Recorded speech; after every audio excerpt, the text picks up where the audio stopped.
from what I've seen from patients, they experience such barriers to healthcare. And I think the only way you can help people to ensure that they feel cared for is to find out about priorities and needs and what matters to people. We build this relationship with the person and with their loved ones.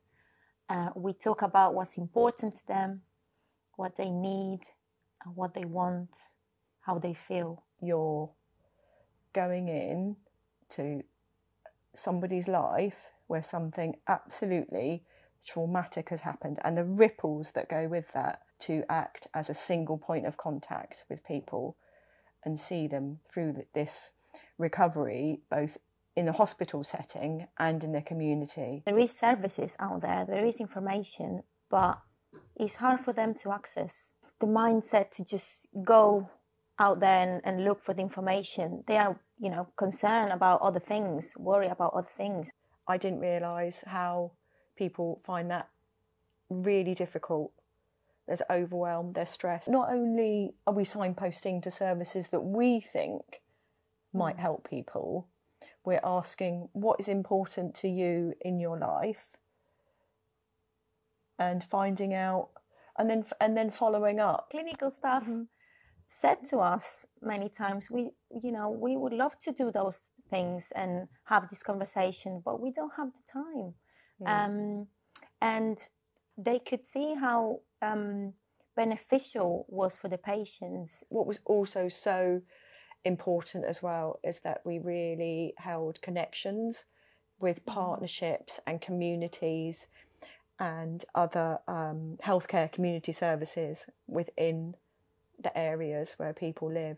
I was a bit surprised, I would say, from my clinical point of view. Oh yes, I want to do exercises and activities and stuff for your brain and everything, but then just the conversations were enough. We didn't set up the community groups because that was a tick box to do. It was, we asked what the needs were, and it was connection, and it was feeling like you're part of society again. You always hear that the first year is the most important for recovery, neuroplasticity and all those terms. But we have our health builders that, they had a stroke 7 years ago, and they feel they're still improving on things, or they are still adjusting on things. And how important it is for someone that is starting their journey to know that you can improve, in so many different ways, and for so long time. It's just, I don't know if this journey ends. Lots of patients have sat there with us in the group settings and have said, why me? Why has this happened to me? They maybe feel lost now, and they feel, lonely, and they feel worried. But after listening to someone else with that experience, you can see their faces. You can see how they change their mindset in so many ways. And I think it's important, that relationship between us, the stroke support worker, and the health builders, because we kind of give some structure to that.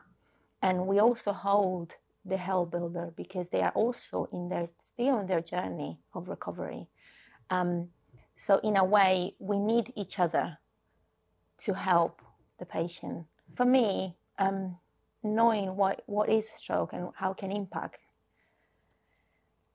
is one thing, but I haven't been there, and the other person, our health builders have been there, so they know exactly how the person feels. If we hadn't asked those important questions to the patients and their family members, if we hadn't put them at the centre of all, including in all the shared decision making, I don't think we would be anywhere close to how great it's been. It's what Alistair said about it, because his first going out to the community again was our group, and the first time he came in a wheelchair, and then he started walking again, and we could be part of that. We could see that the center of the project for me is this peer support, and how we have been able to facilitate that and to help people to connect